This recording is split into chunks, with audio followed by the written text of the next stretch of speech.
I'm Mr. LMSC. I am a Twitch streamer. I have been playing Diablo 2 for 20 years, streaming it for 6 years.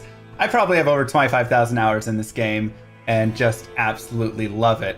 So seeing the remaster happen, I have to just, of course, ask a very first high-level question. Why the D2 remaster right now?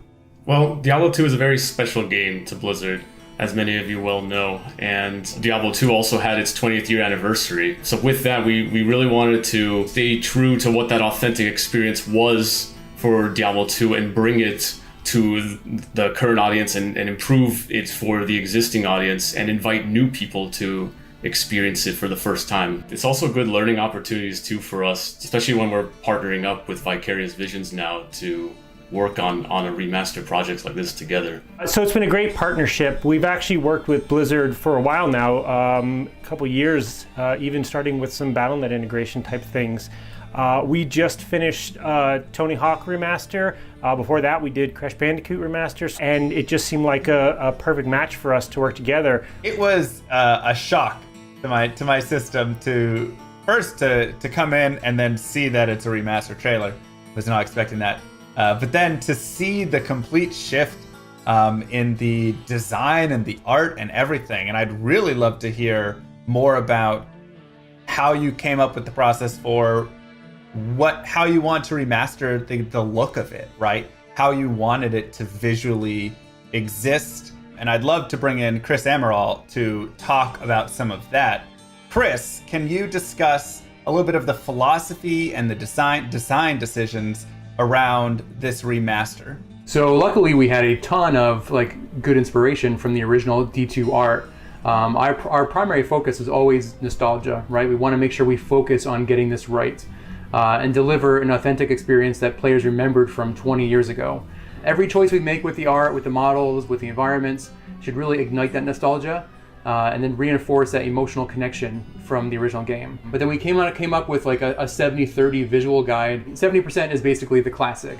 This is where we don't touch. We don't touch what works, right? We want to maintain those iconic shapes, colors, tones. Everything should be one-to-one and faithful to the original. We want things to feel authentic and preserve those original designs. With the 30% new, that's kind of like where we're going to elevate that art. Every change we make should really signify that step forward visually. I also noticed that the game was 3D, and can you talk a little bit about the discussion or how you moved and some challenges moving from 2D to 3D?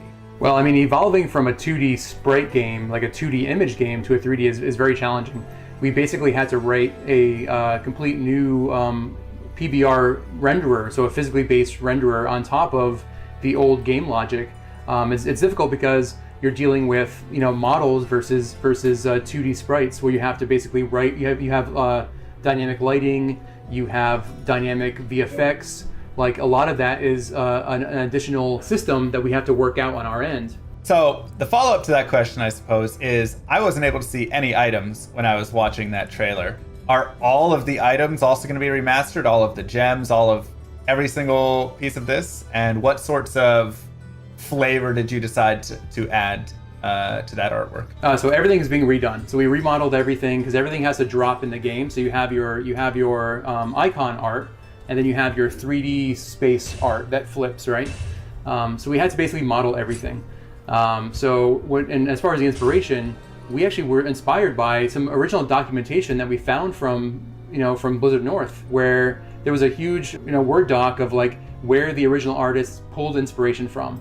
So a lot of that was very historical landmarks, locations, and very very much real world referencing. So that was kind of where we kind of pulled our inspiration as well. We wanted that functional design that the original art had. Everything felt like it was believable, and that detail really does help to give it some realistic context and makes you feel more immersed in the game. It makes you feel like you're part of this world when you can see every little buckle and strap. I remember when we went into the tavern and there was garlic hanging from a beam, and we're all like, what's the garlic? And this is all full 3D everything. And then they're like, oh yeah, there was garlic in the old game. We go back and it's 4 white sprites, and you're like, holy cow, yeah, garlic, and there's hams hanging and everything. So it was really cool to see like to see it almost for the first time. And it's funny because original SD, like it was made in all 3D. So we actually came across a bunch of screenshots that were a different camera. Like it wasn't the isometric camera. It was like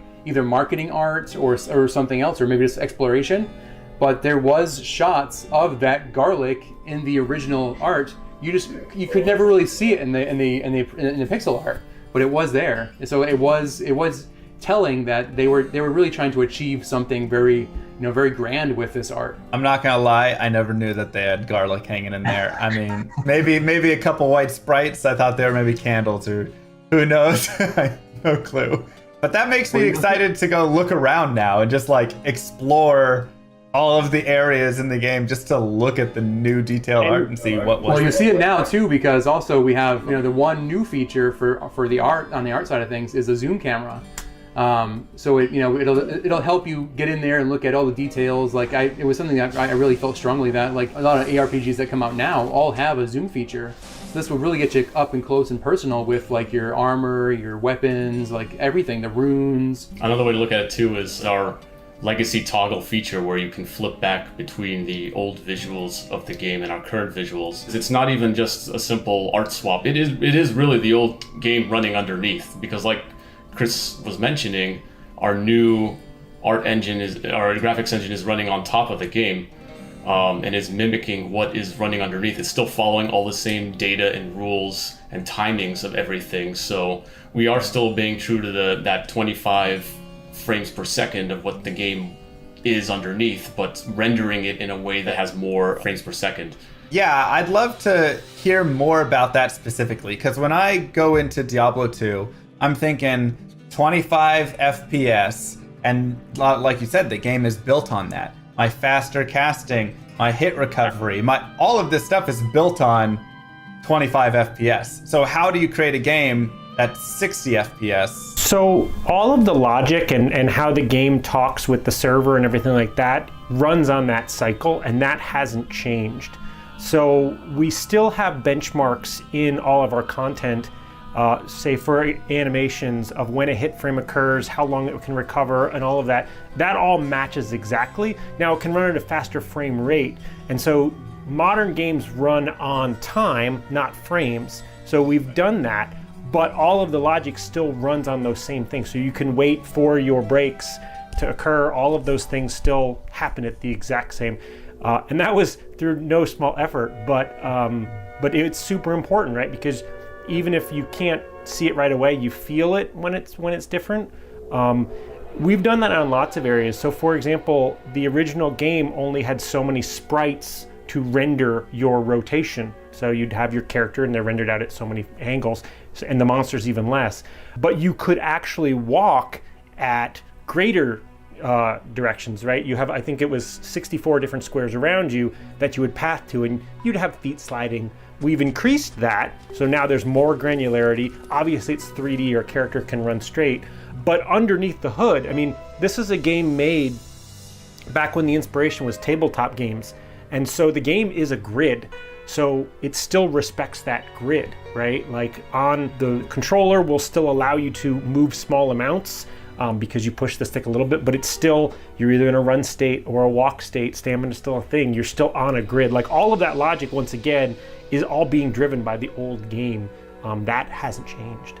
Rob was mentioning animation. Animation is also like, it was very challenging because you only had a few of the frame counts to make that animation. So it wasn't like a modern game where you have tons of different keys to make a very fluid animation. But we had to really like maintain that timing, that pace. The posing was a big focus for us too. We wanted to get those iconic poses for each character, and then just align that silhouette. So continuing the talk of visuals, I want to talk about characters, cosmetics, how they look. Because I know something that I love with Diablo 2 is just putting on, a scale mail, putting on a full plate mail, putting on a sacred armor, and seeing the character like have the different change and all of that. But some things still don't like reflect over in the color of it or whatnot, right? Some do, some don't. Is there going to be changes there, or is it just enhancing all of those visuals and making them just look even cooler? So our goal was to basically be one-to-one with parity with the original game. So we built every piece of armor that was in the original game and is now in the remastered version. The only difference we did is with the icon items. So we actually now we have a more connected visual with the icon and the item that drops in the game. Where before you had different visuals. That's really the only thing we pushed on as far as modernization. Yeah, so like shields or weapons, a lot of the unique items that you find in the game had special kind of icon arts, right? And that is something we're actually going to be showing on your character in the new visuals. That definitely excites me. I think that's something a lot of people would love to see, a lance guard and have the cool stuff actually on their character there. It will be the same model you see on those icons. Are we going to see remastering of the cinematics in the game? Yes. Yes, we are. Yep, the entire full 28 minutes or whatever is going to be all remastered with new high fidelity art. It's going to look amazing, by the way. So, will the sound in those also be remastered, and any other sound in the game be remastered? All of the audio has been remastered, as well as we've added additional, surround sound features. There's more ambient. There's more effects going on. It's just a richer experience if you want to play with your, full setup. However, we have to use that measured hand as well with audio. There's just a lot of very, very iconic sounds that we really couldn't change, right? Like if you put a skull into your inventory, that pop noise, don't change my skull sound. Exactly, right? So there's certain things you're gonna, you'll hear. For like your footsteps running will have some variety. When the rain kicks in, it's going to have a lot more depth. When you go to the jungle, you'll hear a lot more life in those trees. But yeah, there's just some sounds we couldn't mess with, right? With Blizzard, when we're creating new games, one of our design philosophies is to what we call find the fun. And when we were looking at D2 again, we very much felt like the fun is still there. So it's actually one of our core pillars for Diablo 2 Resurrected specifically was to keep the fun and keep it at its core. And because of that, we're looking at it more as a remaster at that point, and like what can we do based on what the community wants or what features naturally are necessary for making this game run on modern day systems and things like that. I think also we want to thank and appreciate the fan base, right? This is really a true nod to the original game. We want to preserve that game and the structure of that game as much as we can. And if we went with the remake, it would be a completely different game. So I think that was the reason why we chose this. Speaking, from my experience or from some of my community's experience and the discussions we've had, we definitely felt like with Diablo 2, a remaster just seemed like the way to go, because there's so many, like you said, there's so many of those tiny details within the game that overall, when you add them up, create such a big part of the experience of the game. And remaking that into a new game could be a challenge, and could also be a challenge in keeping the fun of the game in that way. I kind of look at it a little bit like StarCraft Brood War, which also had a remaster.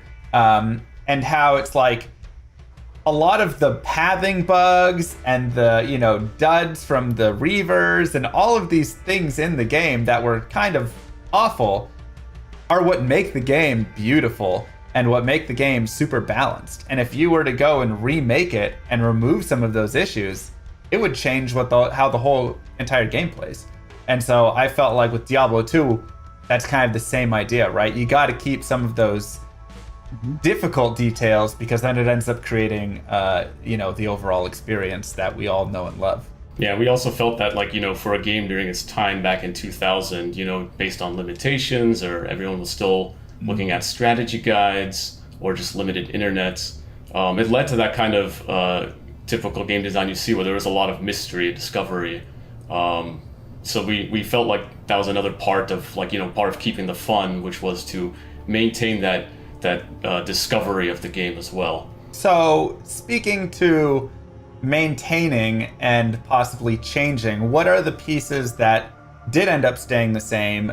Or if it's easier to explain the other way, what are the pieces that were really changed to bring this remaster to life? So at its core, we want it to still be the same. So right away, things like the balance, the monsters you see on the spawn rates, item drops, and things like that are the same. And what we're doing is trying to take any of the rough edges you see, compatibility issues, resolution issues, and obviously the art, improving the arts as well. All these kinds of things you come to know from a remaster, but still maintaining very much what the game is. So, and when it comes to the features we added, this is probably the biggest area where we scrutinize so much is this addition straying too much? You know, does it still create the same gameplay experience and other things like that? So things like a shared stash, we know people use mule characters, right? And so adding a shared stash we felt was the right choice when it we have a shared stash? We have a shared stash. Yeah. Oh, thank God. Now the way that the shared stash works is there are rules, right? You can't have your ladder characters mixing a stash with a non-ladder character, and you can have your offline characters, can't use your online. But for the most part, we're like, people do this anyway with a mule character, so it's okay to give them this feature. That is like the greatest feature that you could add, because there's nothing worse than opening up the game, going in, dropping all your GG items to mule them over because you've run out of space, and then not being able to log back in, or the game's not created, or it didn't perm in time, and losing all of your gear, or trying to find someone to help you transfer your gear over, because, oh my gosh, a shared stash is amazing. Thank you so much. That's such a help. Like I said, maintaining the core was a thing, but the other aspect of it was to see where we can improve, right? So the shared stash is one of them, because we saw it as a very common concern, especially around muling, which people had workarounds anyway, right? So that is one thing. Another example is we are reimagining the UI in the game. With a new reimagined UI, we're still trying to stay very faithful to what you come to expect. So you'll still have the classic globes on the HUD screen, the skill icons, the potion belts, and all that. But we are reorganizing a little bit. We're trying to integrate the menu buttons and the stamina bars closer together within the HUD, so it's built a little bit cleaner. And naturally with reimagining a UI, we have some liberties to add a few things. So going back to the information I was talking about, a big thing we're doing on the character screen is we're adding an advanced stats screen as well. So we're going to be showing you all the information you get from items as well. So you don't have to do that kind of math with like looking at each of your items and calculating how much magic find you have, for example. It'll all be like summarized right there for you. Something that we've seen already in a lot of mods where they've gone ahead and taken that information and created a little screen. So that's really nice to see that you guys are implementing that as well. Because I don't think anybody like sitting down and counting up the magic find of every specific item, and all of their charms and all of everything to figure out what is the number, how much do I have. We've also added auto gold, so you can opt in. It is a feature you can turn off, which is one of the things we have to be careful of. A handful of other things where we're like, if you want this, you can turn it on, but you can also keep it off. This was actually something that we started looking into when we were adding controller support. There's a lot of paths that we could have taken with controller support, obviously for controllers on console, which we're coming out on, but allowing just plug a controller in for accessibility reasons, for that might be the way you want to play. But it's a PC first experience. Like, for example, there's still an inventory grid, there's still inventory Tetris. That's core to what Diablo 2 is, right? Taking that away, it starts to become something different. And I love that. I think that's the perfect way to really introduce it, because you're going to have that split in the community. You're going to have half the people who say, just give me auto gold. It's 2020. I don't want to worry about having to pick up every individual gold stack. But then you're going to have the opposite side of purists who go, don't touch this. Like, that completely changes my game experience. And, if I'm speedrunning through the game or playing through whatever, I want to be able to go over and pick up the gold stacks and take that time, and that's more a part of the Diablo 2 experience for me. I want to jump back to features in a second, but before we do, you just brought up console play, and I feel like we have to jump into console, the decision for console, and how you're gonna make that work. You already talked a little bit about like auto gold, having that to be a little more accessible. But when I think of Diablo 2, I think of a mouse going and clicking everywhere and how does this work on a console? To say it wasn't a challenge would be a bold lie.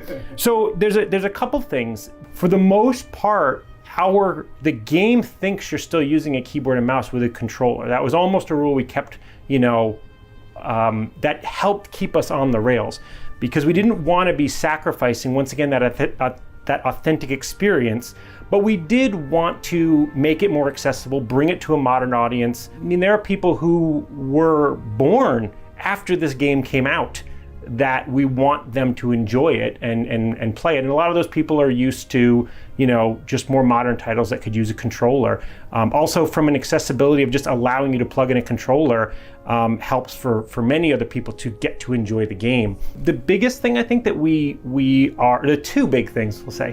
One is you're changing the way you play the game from being kind of an eye in the sky and telling your hero what to do by clicking on areas to actually being your character and directing them. So pathfinding is gone, right? Because you're doing the pathfinding and things like that, which creates some very interesting things. For example, the sorceress's teleport is meant to teleport to wherever you click.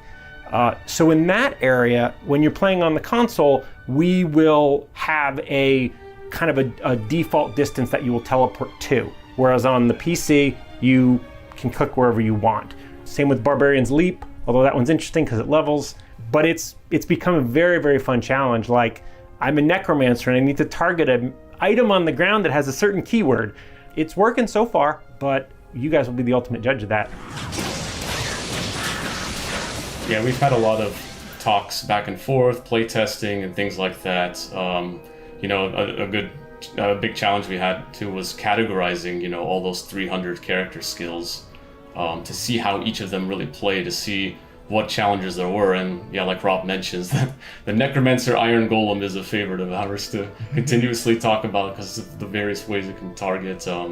Also, like a Sorcerer's Telekinesis is another example. Watching the trailer, we see the assassin and druid at the campfire. We see a druid casting tornado. I have to ask though, even still, this includes Lord of Destruction, right? This is going to be a full encompassing remaster and not just classic or just a piece? That's correct. Yeah, we are going to be including both the base Diablo 2 and the expansion Lord of Destruction as well. And we're even keeping the mode of playing non-expansion character as well, right? So you could still play a classic barbarian, for example, and things like that. Okay, awesome. Because that was something I was also going to ask was, will there be classic mode? Because once again, when you go to the purist, you always have the people that go back all the way and they're like, classic is pure and that's it, and I won't play anything else. Yeah, it was very much a mode we wanted to keep. Even based on popularity, it might not be as much, but it's still a part of the game, and it still leads to interesting ways of playing too, right? A lot of it's even data driven too, so like a lot of the reasons to keep it were pretty clear to us. Like, let's make sure we're not taking something away from this remaster. I'd love to go ahead and start talking about some of the other features, or continue talking about some of the other features that you had mentioned before, because hearing each of these already has gotten me so excited for this game.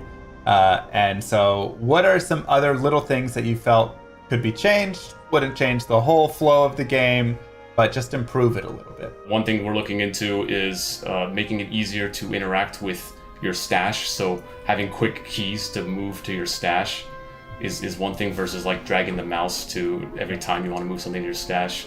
Other things we're looking at as well are like an item comparison tooltip. So in case you're looking at some other item, you can hold shift or whatever controller button is mapped, and then you can see what equipped items you have just for quick glances, things like that. The item comparison is a great example of us adding it, but added it with a measured hand. So we don't suggest any gear for anybody. The gear in Diablo 2 is so quirky and different, and every class can use everything, that us recommending things like that actually was more confusing to people. So you hold shift and it's like, here's what you got equipped, here's what it is. I think that's the great way to do it with Diablo 2, because I agree. I mean, I think that's one of the best parts about Diablo 2. The items are so fantastic, so unique in their own design, that it would be near impossible to have a tooltip that could actually recommend one or the other, because it's all so unique to every situation and character and skill build and everything.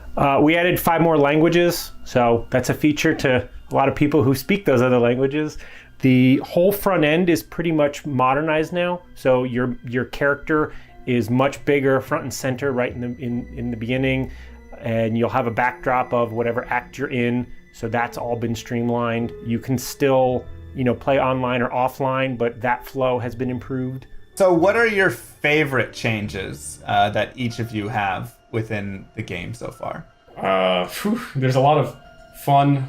It's fun to see a lot of the art come to life with our new visuals. So for me, one of the things I've been waiting for since first starting on this game was to see that character creation campfire scene come to life in our new arts, and I'm really happy to see how far it's progressed, and I love seeing that. It's just such an iconic moment. It's the first thing you really see in the game before you get started, and it's amazing. Can I see all the art? No, I'm just kidding. So we added, like Rob mentioned, we added an act-specific screen in the front end, and it's basically this large screen where we have like a diorama of each act, and it's amazing to see because it feels like you're really there. Like you can see the detail, you can see every aspect of the scene, and it just has that very immersive feeling to it. So that's probably my favorite part. I think mine is a little bit more squishy.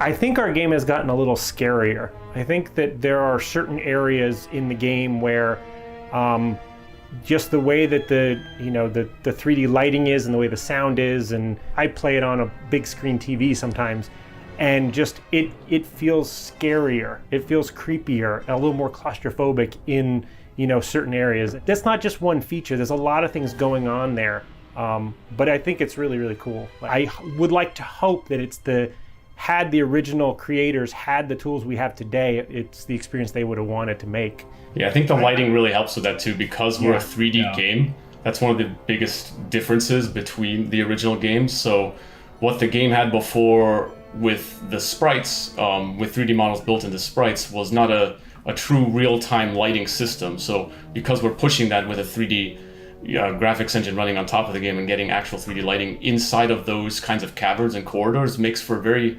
interesting experience now, because it just feels more immersive with having light react around you like that. Yeah, I would definitely say, I mean, I've only seen the trailer piece you sent me, but even from that, just seeing down in the tunnels or the sewers or any of those like you said, cavern dungeonous zones, the lighting, it was darker and brighter, and then things like the skeletons with the fire, but it just had this different, I agree, creepier feel.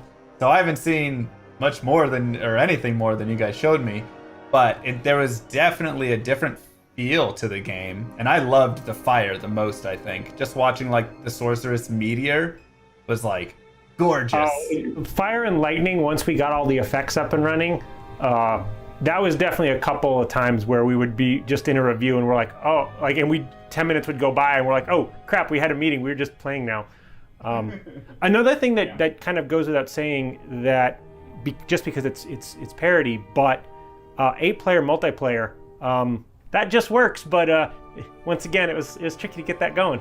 So with multiplayer, are there going to be any changes, any differences in there from PvP to trading to how players interact, units blocking each other? I mean, all sorts of stuff. So with multiplayer, we want to keep all the features you've known and loved there. So PvP will still be there, down to opening the party window and engaging hostility. Trading is still going to function the same as you can go into games, trade items, or talk in chat channels and things like that. Areas of improvement, though, like I said, going back to my mentioning of reimagining a lot of the UI, improvements to the battlement lobby.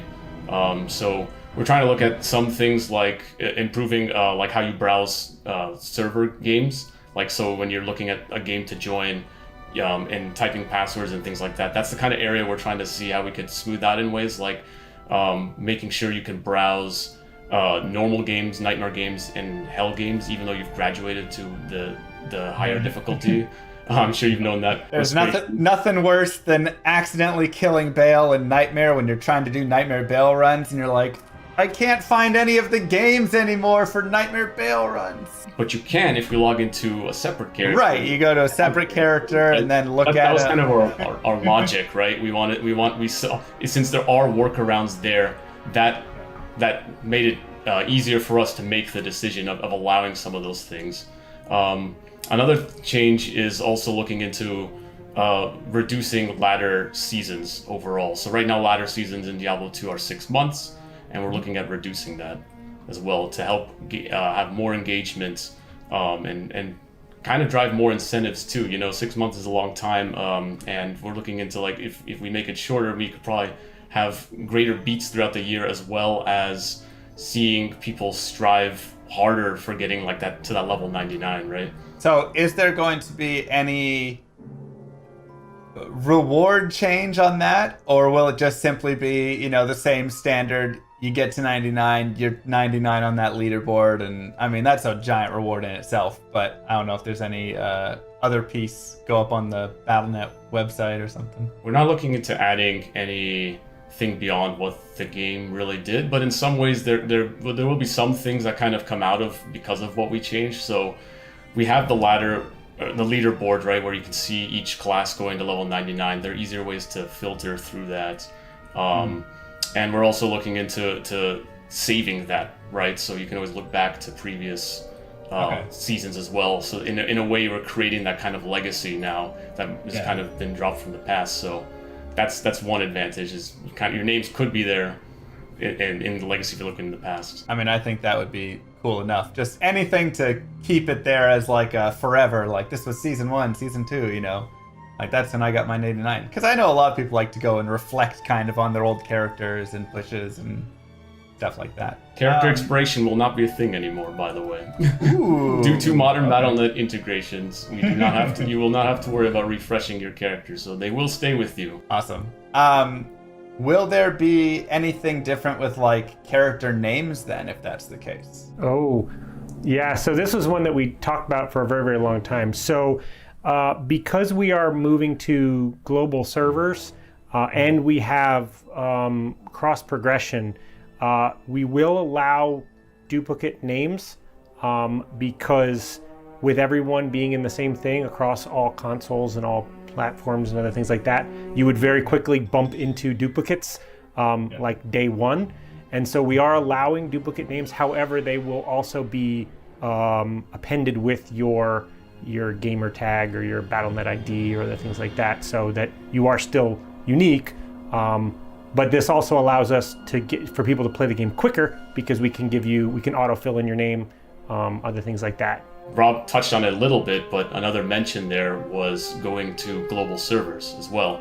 So this is a new thing we're doing, where the concept of US West, US East, Asia regions, and EU are no longer going to be a thing in terms of like being on separated servers. So now for the push for a global play with Diablo 2, you can now be able to join across people around the world. I think that's a fantastic change. That's always been one of the like saddest parts, is like they're on EU and I'm on, US East, and then my other friend's on US West, and it's like, how do we get us all together? Okay, somebody has to make a sacrifice there. And so that seems like a really positive change.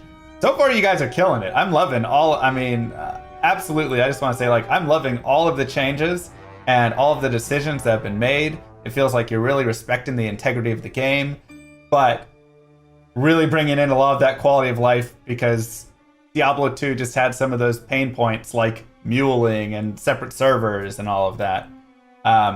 So I just want to throw that out there really quick. There's a lot of love and care going on into this. We're very passionate about Diablo 2.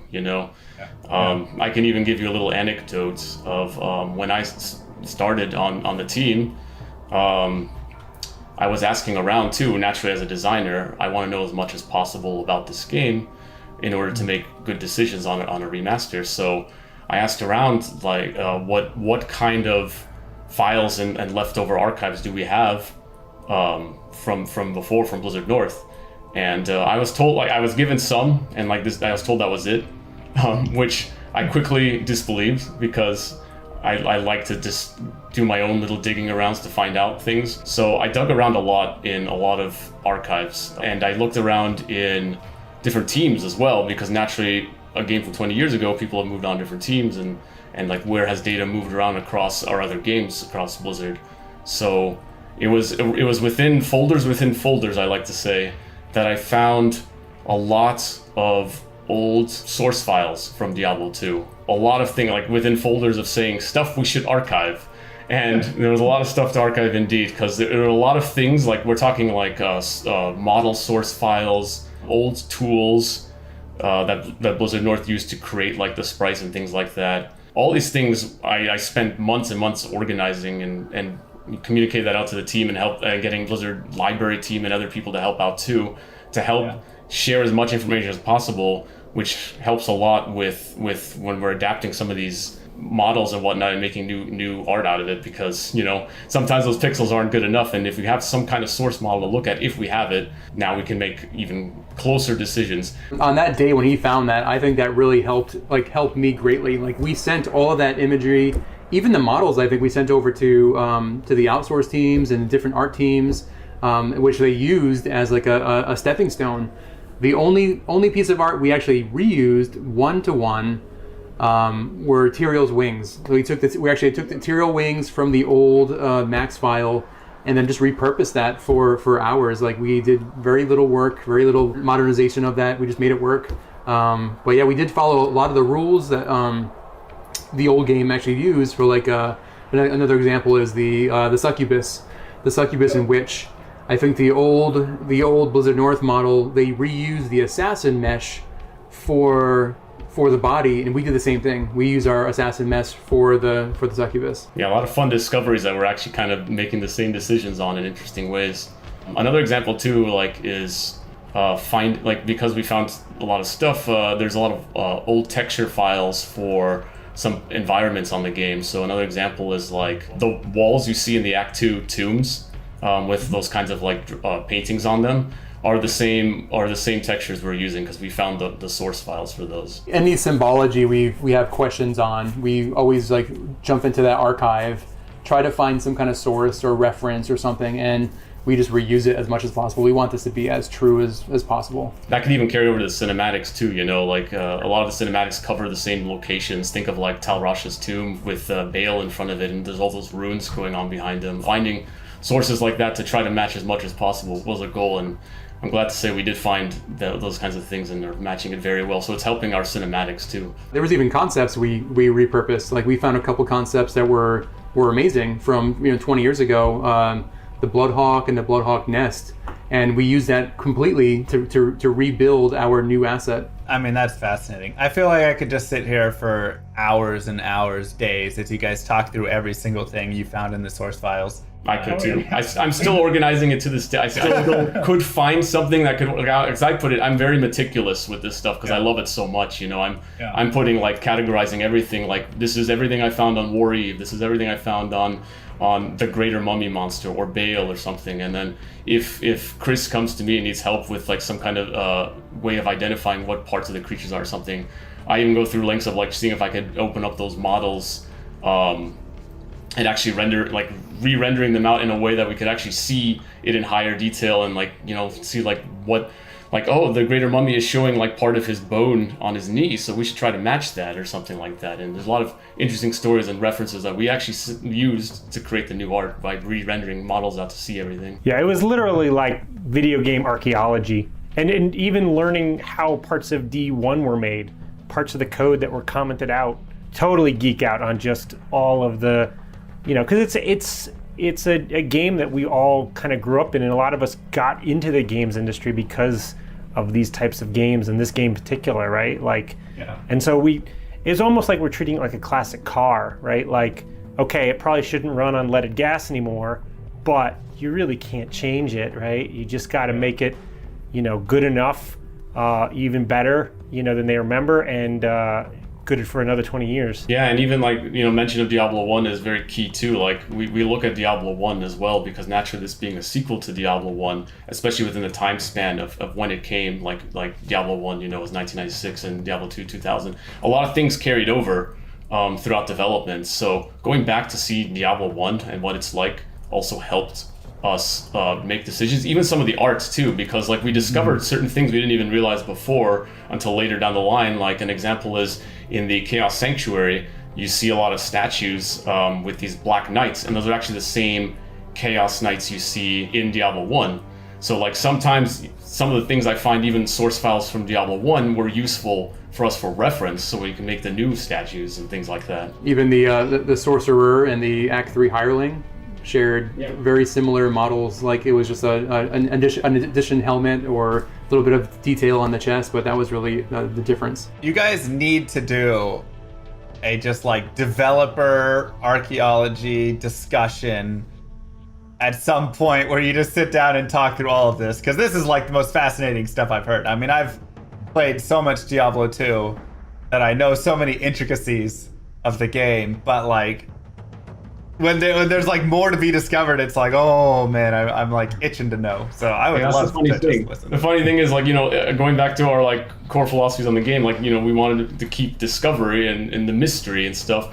Because you keep discovering things all the time when you play Diablo 2, like all these little hidden rules and informations. It kind of carries that fascination over through development as well. Like we find a lot of things in the code, design documents, models, things like that were really fascinating to see like how they were made. And I learned something new every day on the projects. One thing, shifting back to the online play here, I know there's definitely going to be questions around security. How are we handling duping? How are we handling bots? How are we handling, just anything around that, realm downs, and all of the disconnects and all of that good stuff that we deal with online? What's being taken, or what actions being taken there? So moving over to modern BattleNet helps us with a lot of those types of things. To say it's Loctite, I wouldn't dare do that. That's like throwing a gauntlet down to the community to try to break it. But all of that should be far more secure now. Now, we do still allow you to play offline, right? You will need to authenticate that your copy is legit, but after that, you won't be bothered.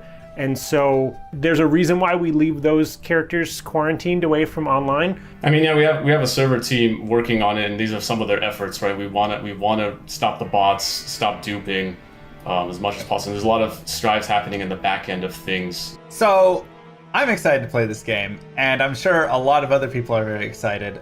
How can we sign up for this closed beta, and when will this game be coming out? Actually, we will be doing a technical alpha, and you can sign up on our webpage today for future waves of invites. As for the game itself, it will be releasing 2021. Well, I just want to say thank you to the remastering team right here. I absolutely am blown away by how much effort and how much passion you guys are putting into this game and just into Diablo 2.